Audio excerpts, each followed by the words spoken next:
저는 차를 좋아합니다. 어느 정도냐면요. 차에 대한 부심이 어느 정도냐면 운전 막 하고 가다가 제가 생전 처음 보는 차가 막 옆을 달리고 있으면요. 이런 생각을 속으로 합니다. 내가 모르는 차가 왜 미국 땅에서 달리지? 뭐 이런 생각을 할 정도예요. 미국에 처음 유학을 와서 그게 2007년도였는데요. 그 당시 9년 된 98년식 세턴 SW2라는 작은 외건을 중고로 샀습니다. 그러다가 이제 규선이가 태어났고요. 이제 규민이가 곧 태어날 때가 되었습니다. 규민이의 출산을 막 앞두고 있으니까 아이들이 자꾸 생겨나니까 미니밴이 그렇게 갖고 싶어지는 겁니다. 주변 사람들이 다 미니밴을 갖고 있는데 너무 편하게 아이들을 태우고 다니더라고요. 그래서 규민이 출산을 막 앞둔 그때 2014년 초 여름에요. 그때 당시 10년 된 2004년식 닛산 퀘스트라는 미니밴을 샀습니다. 너무 좋았습니다. 비록 10년 된 차였는데요. 가죽 시트였어요. 그리고는 썬루프도 있고요. 문도 막 자동으로 열리고 닫힙니다. 심지어 DVD 플레이어도 달려 있어요. 에어컨디셔너가 자동인 건 물론이고요. 그리고 다른 그 당시 나왔던 미니밴에 비해서 3열도 굉장히 넓었습니다. 그 당시에 처음에 샀던 이 세턴이라는 외건 있잖아요. 이게 여러 가지 많은 말썽이 생겼는데 그중에 정말 제 마음이 참 아팠던 것은, 제 마음이 굉장히 괴로웠던 것은 이게 엔진 오일이 엔진과 함께 같이 막 타면서 배기구에서 쾌쾌한 냄새가 계속 나는 거예요. 그래서 어디를 가지고 세워놓지 못하는 거예요.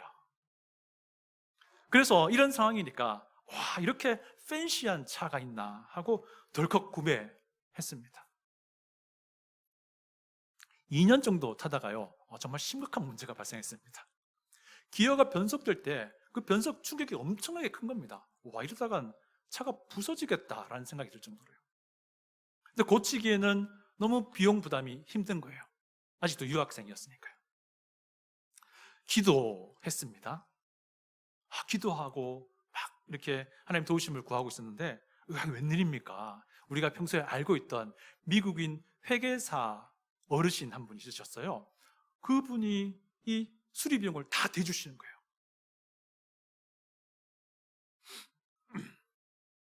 그리고 나서 이 차를 하나님의 은혜로 폐차될 때까지 잘 탔습니다 라고 말씀드리면 참 은혜로운 간증이 될 수도 있는데 그렇지가 않았어요. 한 1년 정도쯤 더 탔는데 똑같은 문제가 생긴 거예요. 이번엔 더 심합니다. 진짜 차가 부서질 것 같더라고요. 도저히 차를 움직일 수 없는 그런 상황이었습니다. 그래서 어쩔 수 없이 근처에 폐차장이면서 미케닉 샵인 곳에 500불을 받고 넘긴 기억이 납니다. 제가 차를 좋아한다 그랬잖아요. 나중에 이 차에 대해서 쭉 이렇게 알아보니까 같은 트랜스미션을 장착한 닛산의 그 차들이 똑같은 문제가 있는 거예요. 이게 고질적인 문제였던 거예요. 처음부터 이걸 제가 알았더라면 이 팬시한 이 모습에 혹하지 않았을 텐데 라는 생각을 합니다.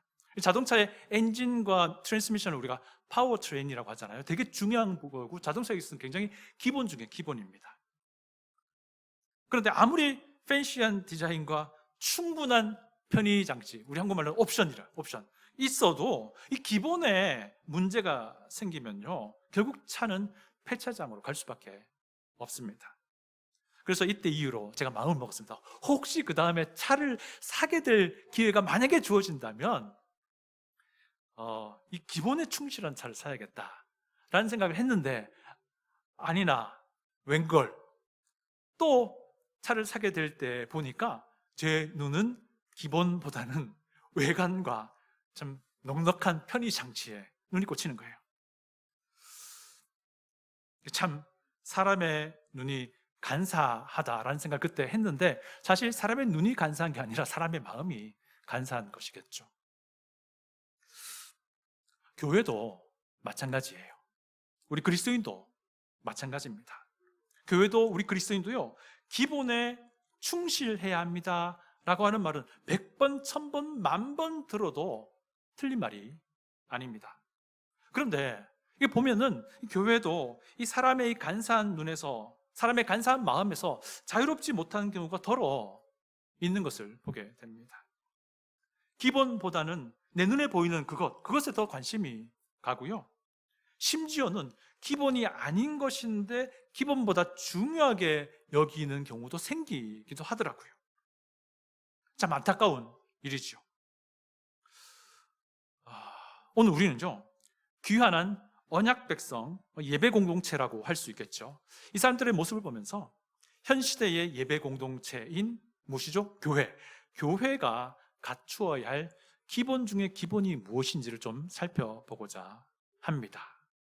첫 번째 기본은요, 한 마음입니다. 한 마음.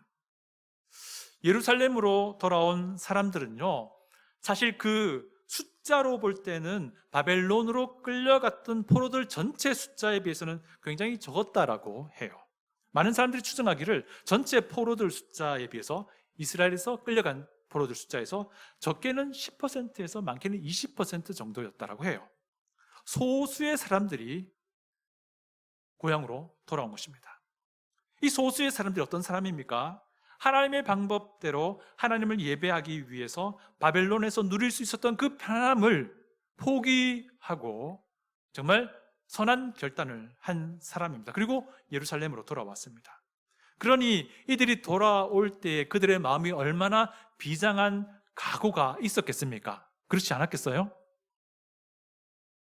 그들은 아마 속으로 이런 생각을 했을 거예요. 막 힘겹게 여행을 해서 고향 예루살렘으로 돌아오는 그 길 중에 서로 힘들지만 서로 이렇게 눈빛이 서로 마주쳐지면 아마 속으로 이렇게 생각하지 않았겠어요? 야, 지금 우리는 속으로 하나님이 기뻐하시는 그 일을 위해서 이 고생하는 거야. 이게 우리의 같은 마음이잖아 라고 속으로 생각했을 것입니다. 이런 마음으로 그들은 고향 땅에 도착했고요. 우선은 예루살렘 주변 지역으로 각자 흩어집니다. 비록 고향 땅이긴 했지만 귀환한 사람들 중에서 나이든 일부를 제외하고는 자기 선조의 고향 땅이지 자기의 고향은 사실 아니잖아요. 그러니까 정착할 시간이 필요했던 것이에요. 그래서 적응하고 정착할 시간이 필요했기에 각기 예루살렘 주변으로 흩어져서 그곳에 정착을 한 겁니다. 그리고는 얼마 지나지 않아서 예루살렘으로 모이라는 소집령이 떨어집니다. 1절입니다. 이스라엘 자손이 각자의 성읍에 살았더니 7째 달에 이르러 일제히 예루살렘에 모인지라. 이 소집령을 발한 사람은 아마도 두 사람일 것 같아요. 대제사장 예수와 그리고 총독 스룹바벨 지도자들이었습니다. 이 소집령이 떨어지자마자 흩어졌던 사람들이 예루살렘으로 모였습니다. 그런데 이들이 모일 때에 이 에스라서 저자는 어떤 설명을 합니까? 일제히 예루살렘으로 모였다라고 설명합니다. 여기서 한글로 일제히라고 번역한 히브리어 구문은요, 한 사람처럼이라는 뜻이에요. 한 사람처럼, 한 마음으로 예루살렘에 한 사람처럼 일시에 모였다, 그런 의미입니다. 에스라서 3장을 보면요, 이와 똑같은 문구가 또 사용됩니다. 그 당시 예배 공동체가 한 마음 되었다, 한 사람처럼 움직였다라는 것을 중복해서 강조하고 있는 것이죠. 9절을 보시면 그 내용이 나오는데요, 9절 봅니다. 이에 예수아와 그의 아들들과 그의 형제들과 갓미엘과 그의 아들들과 유다 자손과 헤나닷 자손과 그의 형제 레위 사람들이 일제히 일어나 하나님의 성전 일꾼들을 감독하니라. 일제히 일어나, 똑같은 문구를 쓰고 있습니다. 레위 사람들과 제사장 그룹들이요, 성전 공사가 이제 시작되는데 거기에 감리하는 사람이 필요했던 거예요. 그래서 그 레위 사람들과 제사장 그룹들이 이 감독하는 일에 분을 받았어요. 그때 이 사람들이 마치 한 사람처럼 일제히 한 마음이 되어서 이 감독하는 일에 뛰어들었다라는 설명입니다. 이 일제히 한 마음으로 한 사람처럼이라는 이 정신은요, 신약 예배 공동체, 교회가 시작될 때에도 똑같은 것이 발견이 됩니다. 제가 사도행전 2장 1절을 읽어드립니다. 슬라이드 보시면 그 구절이 나오긴 할 겁니다. 사도행전 2장 1절입니다.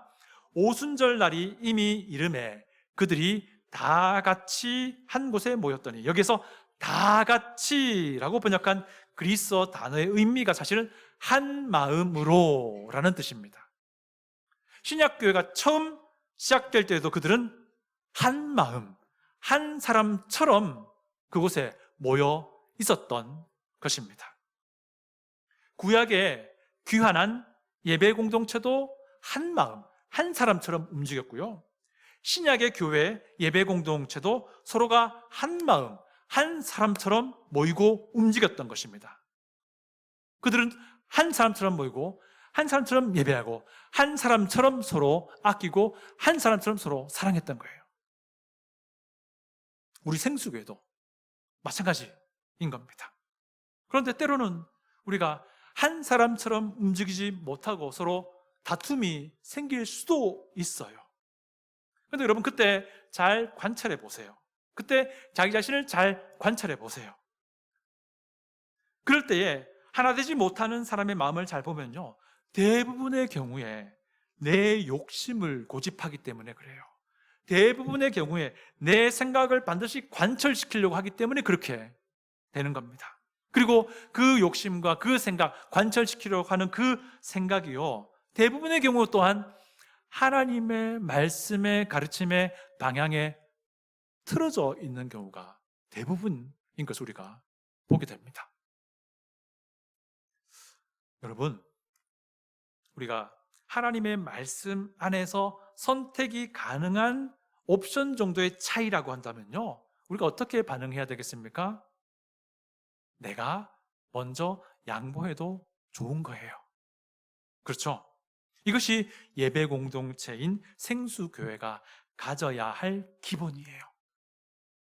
하나됨을 힘써 지킬 줄 아는 것이 교회의 기본이다라는 것입니다. 이 기본이 없으면요, 교회는요, 나중에 폐차장으로 가게 되는 거예요.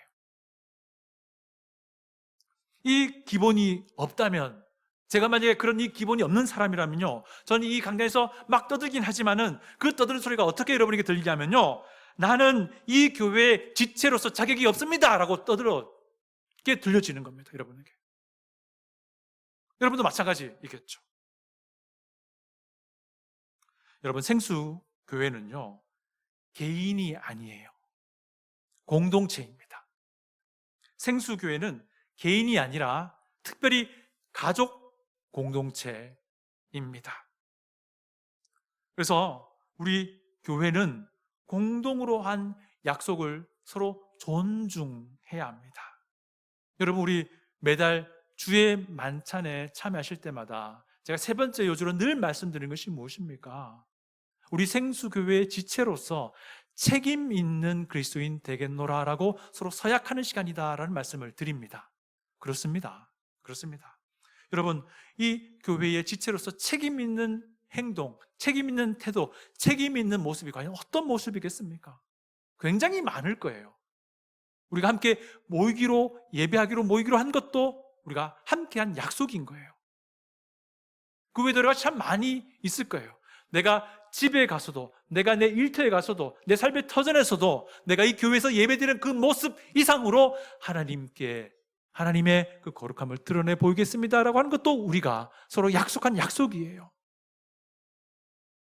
내가 내 책임을 미루지 않겠습니다 라고 서로 약속한 것도, 그것도 약속인 거예요. 내가 내 형제, 내 자매의 그 수고를 분담하겠습니다, 기꺼이. 내가 원하지 않더라도. 이것도 우리가 서로 공통으로 한 약속이에요. 이것부터가 우리의 하나됨을, 한 마음을, 한 사람처럼의 그 뜻을 존중하는 모습입니다. 여러분, 우리가 이견이 있다 하더라도요, 그 이견이 성경의 뜻을 벗어나지 않는 그런 서로 간의 이견이라면 내가 이번에 먼저 양보하세요. 그리고 다음번에는 그가 양보하겠지요. 다음번에 그가 양보하지 않아도 또 양보하세요. 그러나 그 이견이 하나님의 말씀의 범위를 벗어나는 것이라고 한다면요, 생수교회가 그 안에 직접 개입해서 바로 잡을 것입니다. 하나됨을 힘써 지키는 교회, 이것이 기본입니다. 한 마음으로 한 사람처럼 움직여지는 것이 우리 그리스도인의 기본입니다. 두 번째 기본은 사실 이것이 더 중요한 부분인데요, 그리스도 안에서가 기본입니다. 그리스도 안에서가 기본입니다. 1절에 따르면 귀환한 사람들은요, 7번째 달에 예루살렘에 모입니다. 여러분이 7번째 달이라고 한 것은요, 유대인의 달력의 계산법에 따르면 티슈리라고 부르는 달이에요. 7째 달에 이 유대인들이, 이스라엘 백성들이 지켜야 하는 예배 모임이 굉장히 집중되어 있었습니다. 예를 들면요, 7번째 달 첫 번째 날이 나팔절이에요. 나팔절이란 절기가 있었고요. 그리고 10일에는 대속죄일이 이달 10일에 있었습니다. 대속죄일 잘 아시죠? 그리고는 7째 달 15일부터 8일 동안 22일까지는 초막절입니다. 장막절이라고도 하는 초막절이에요. 하나님께 예배 드려야 할 것이 몰려 있었습니다. 그런데 이 하나님의 백성은요, 이때뿐만 아니라 다른 때에도 그들이 모여서 하나님께 예배 드려야 할 것이 하나님의 말씀으로 이미 정해져 있었는데요, 한번 설명드리자면요, 첫 번째 달, 유대인의 달력의 계산법으로 첫 번째 달, 이때는 니산이라고 부르는 달인데요, 이때 14일이 우리가 잘 아는 유월절이에요. 유월절. 그리고 그 다음 날이 초실절이라고 불리는 날이고요, 그 초실절부터 7일 동안이 우리가 잘 아는 무교절이에요. 무교병만 먹던 그 무교절입니다. 그러니까 이 니산월 첫 번째 달 요 기간이 하나로 뭉쳐서 유월절 절기다라고 부릅니다. 그리고 2개월쯤 뒤인 시반월, 세 번째 달에 그 시반월이라고 하는 것이 있는데, 여기가 6번째 날이 여러분 잘 아시는 오순절이에요. 그러니까 첫째 달에 초실절 있죠, 6월절 그 다음 날, 무교절이 시작하는 그 날 이후로 50일째가 되는 날이 바로 시반월 6일 오순절이에요. 이 오순절 절개도 사람들이 다 모여서 하나님께 예배드렸습니다. 그리고 이제 7번째 달에 나팔절, 대속죄일, 초막절이 몰려 있었던 거예요. 그러니까 이스라엘 성인 남성들은요, 좀 힘들었을 것 같아요.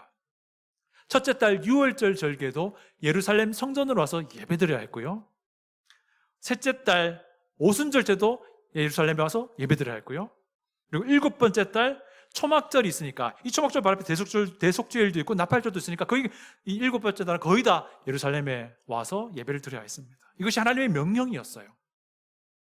자, 그런데 에스라서를 보면 이 귀환한 예배 공동체는요, 이스라엘 땅에서 6월절과 오순절을 그냥 아무 일 하지 않고 보내게 된 것 같아요. 일단 정착하느라고. 그리고 이제 속절 시간이 지나가고 7번째 달이 곧 다가온 거예요. 그래서 급하게 소집령이 내려진 겁니다. 그리고 이들은 어떤 사람입니까?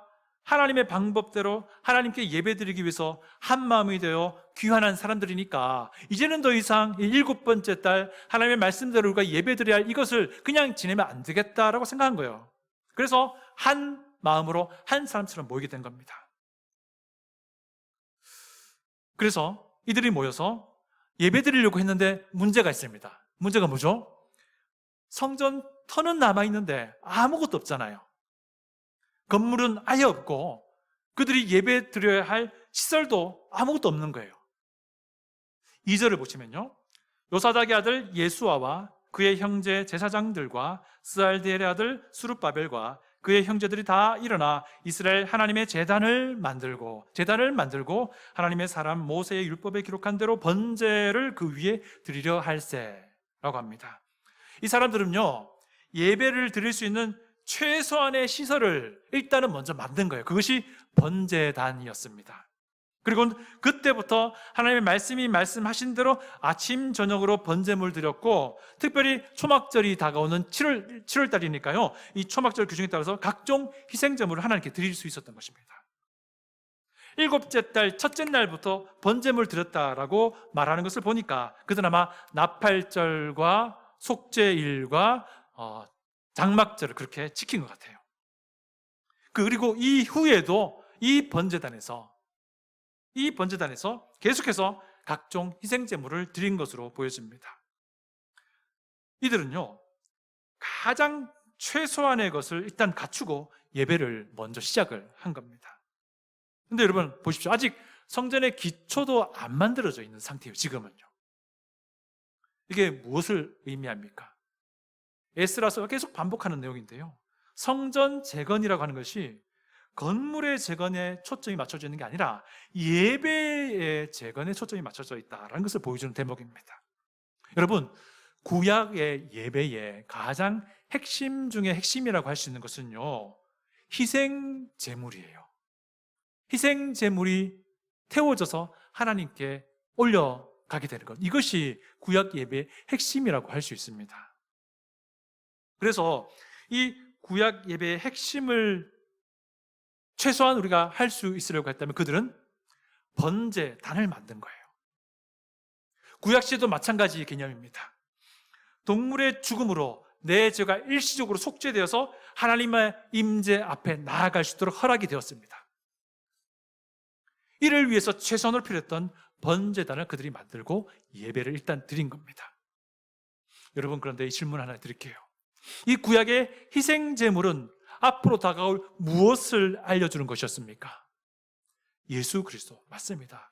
영원한 희생제물로 드려질 예수 그리스도, 그분의 십자가를 미리 알려주는 것이었습니다. 오늘날 예배 공동체 교회가 예배 드리기 위해서 가장 필수적인 요소가 바로 예수 그리스도인 것입니다. 그분의 희생인 것입니다. 예수 그리스도의 십자가라고 하는 것입니다. 예수께서 십자가에서 달려 죽은 그 죽음이 내 죄를 대신한 내 죄의 대가였음을 믿는 거예요. 예수의 부활이, 예수께서 희생한 그 죽음이란 것이, 그 생명이란 것이 사람의 생명이 아니라 하나님의 흠없는 생명이었다라는 것을 믿는 거예요. 죽었다가 부활하신 예수 그리스도께서 내 구주이심을 확고하게 믿는 겁니다. 이것이 신약 예배 공동체, 교회가 예배 드리기 위해서 가장 필수적인 요소, 기본인 것입니다. 이 공동체, 이 예배 공동체, 교회 각 지체들 역시 이 믿음이 확고해야지 우리가 기본적으로 각자 예배 드릴 수 있는 거예요. 이 말이 또 무엇을 말합니까? 여러분, 교회 교인 등록이라는 개념을 좀 다시 생각해 볼 필요가 있습니다. 몇 주 다니고 교회 교인으로 등록되는 개념이 아니에요. 예수님을 구주로 믿고 그 믿음을 회중들 앞에서 확인하고 침례에 순종하면서 그때서야 그가 교회의 교인으로, 지체로 등록이 되는 겁니다. 혹시 우리 중에 아직 예수님을 구주로 믿지 못한 분이 있습니까? 그렇다면 오늘 여러분의 그 생각과 여러분의 고집을 내려놓지 않으시겠습니까? 하나님 앞에서 죄인됨을 정직하게 인정하며 고백하지 않겠습니까? 그리고 예수 그리스도를 내 구주로 믿기로 결단하지 않겠습니까? 그렇게 구원받은 하나님의 백성으로서 예배를 드리지 않으시겠습니까? 여러분, 신약교회의 예배의 기본은 예수 그리스도입니다. 그리스도 안에 있는 것입니다. 예수 그리스도를 구주로 믿는 믿음입니다. 신약 예배의 기본은 예수 그리스도 안에서 하나된 마음입니다. 예수 그리스도를 닮고자 하는 공통된 목표를 가진 하나된 믿음, 마음입니다. 이것이 그리스도 안에서인 것입니다. 그리스도 안에서는 교회를 출석하는 것을 말하지 않습니다. 아까도 말씀드린 것처럼요, 그리스도 안에서라 하면 예수 그리스도를 구주로 믿는 믿음을 말합니다. 그래서 여러분, 교회 아니든 교회 밖이든 그리스도 안에 있지 않는 사람들이 있다면 그들을 그리스도를 구주로 믿도록 도와주는 것이 우리 그리스도인 각자와 우리 생수교회가 정말 최선을 다해서 해야 할 사역 중에 기본이 되는 것입니다. 이것이 그리스도 안에서입니다. 세 번째 기본은 순종입니다. 오늘 본문을 보시면 비슷한 문구가 두 번 반복되는 것이 또한 관찰됩니다. 그것은요, 2절에 나오는데요, 모세의 율법에 기록한 대로, 그리고 4절을 보시면 기록된 규례대로입니다. 모세의 율법과 기록된 규례라 함은 모세 오경에 기록되어 있는 하나님의 그 말씀을 말합니다. 하나님께서 언약 백성에게 지시하신 명령이에요. 그들이 하나님의 말씀이 지시하시는 대로 제단 위에서 번제 업무를 드렸다라는 뜻입니다. 하나님의 말씀이 가리키는 대로 초막절 절기 8일 동안 정한 희생 제물을 드렸다라는 것입니다. 여러분, 민수기 29장을 자세히 읽어보시면요, 이 초막절 절기 8일 동안 매일매일 어떤 종류의 희생 제물을 하나님께 드려야 할 것인지에 대해서 정말 자세하고 구체적으로 설명되어 있습니다. 되게 복잡해요. 이것을 그대로 그들이 지켰다라는 뜻입니다.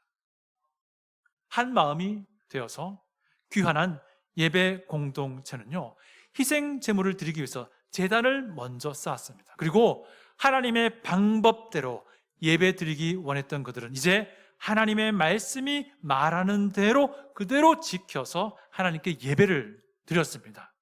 비록 완전한 것이 다 갖추어져 있진 않았지만 그들은 기본을 지킨 거예요. 하나님의 말씀에 순종하는 기본을 지켜서 예배를 드렸다라는 것입니다. 여러분, 하나님께 예배드림의 기본은요, 하나님께 순종함입니다.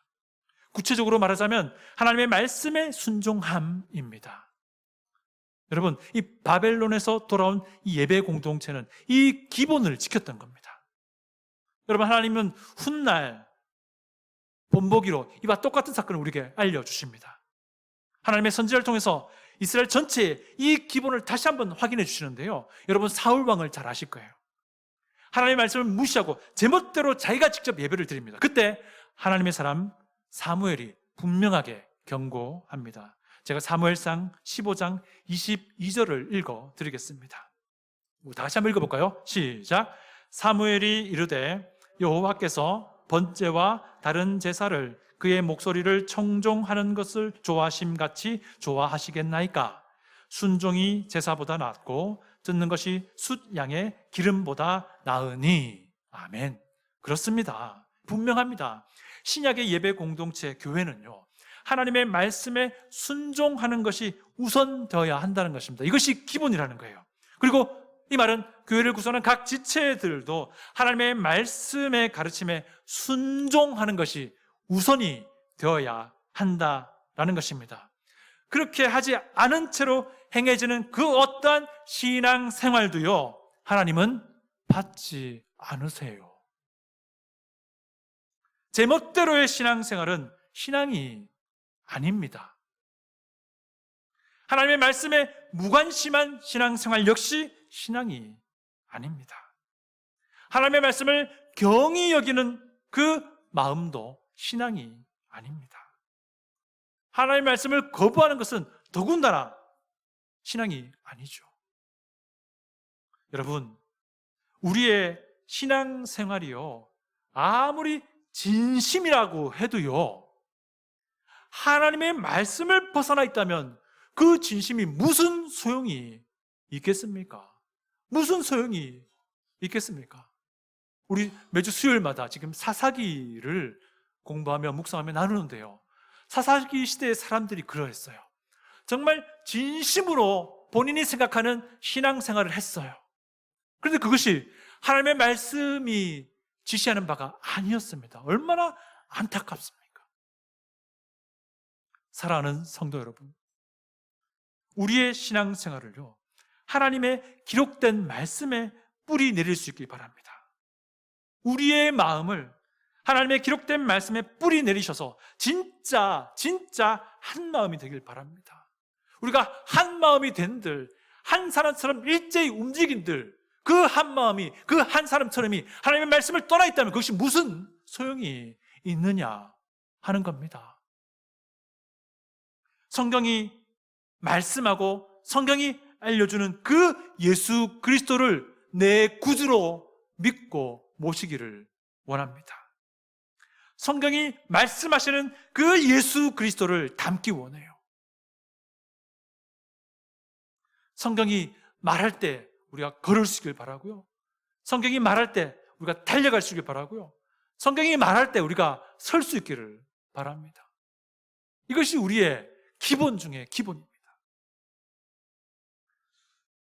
마지막으로는요, 그럼에도 불구하고가 기본입니다.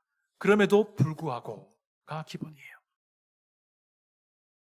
고향으로 돌아온 언약 백성은요, 바벨론에서 편안한 삶을 기꺼이 포기했습니다. 하나님 방법대로 하나님 예배하려고 그 아름답고 선한 결단을 내렸습니다. 얼마나 본이 됩니까? 일부 노인들을 제외하고는요, 전부 처음 보는 땅이에요. 비록 고향이라고 말은 하지만 그들은 약 4개월 정도에 걸친 그 먼 거리를, 그 당시로서는 굉장히 위험한 장거리 여행을 했습니다. 그렇게 그들은 고향으로 돌아갔습니다. 이 정도면은 여러분이 만약에 하나님이시라면 그들을 어떻게 해 주실 것 같아요? 어여삐 보고 그들의 성전 재건을 순조롭게 해주면 얼마나 좋겠습니까? 그런데 막상 뚜껑을 열어보니까 그렇지가 않았습니다. 성전 재건 쉬운 일이 아니었습니다. 많은 어려움이 있었습니다. 심지어 기초를 놓기도 전에 그런 징조가 보였습니다. 3절 우리 다 같이 한번 읽어보겠습니다. 3절입니다. 시작.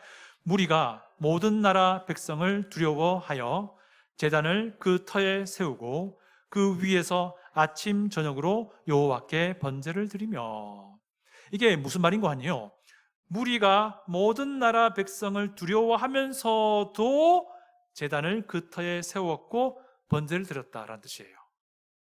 여기서 모든 나라 백성이라면 누구를 말하냐면요, 이 언약 백성이 포로로 대부분 잡혀갔습니다. 잡혀간 그 사이에 이스라엘 땅에 터를 잡고 살았던 사람들을 말합니다. 이 사람들은 두 부류가 있습니다. 첫 번째 부류는요, 바벨론에 의해서 억지로 다른 곳에 살던 이방인 외국인들이 이스라엘 땅으로 강제로 이주한 사람들입니다. 이 사람들은 이방신을 섬기는 사람들이겠죠. 두 번째 부류는요, 포로로 잡혀가지 않고 이스라엘 땅에 남아있었던 유대인들이에요. 그런데 이들은 그 땅에 살면서 하나님의 언약 백성이라는 정체성을 다 잃어버립니다. 그들 가운데 강제로 이주해온 외국인들, 이방인들의 그 신들을 섬기며 자기들의 언약 백성이라는 정체성을 다 잃어버린 사람들이에요. 이들의 대표적인 사람이 사마리아 사람들이었던 거예요. 이 사람들이 방해를 하는 거예요. 여러분, 제대로 결단하고 제대로 된 예배를 드리고자 했던 예배 공동체였지만 방해가 있었다는 것이고요. 그들이 성전 재건해야 할 그 임무, 하나님이 예언하셨던 그 임무를 행함에도 불구하고 그들은 만사 형통하지 않았다는 사실입니다. 심지어 성전 재건을 시작하기도 전이에요. 기초를 놓기도 전에 그냥 제단만 쌓았을 뿐인데 그들은 백성을 두려워할 수밖에 없었던 그런 상황이었던 거예요.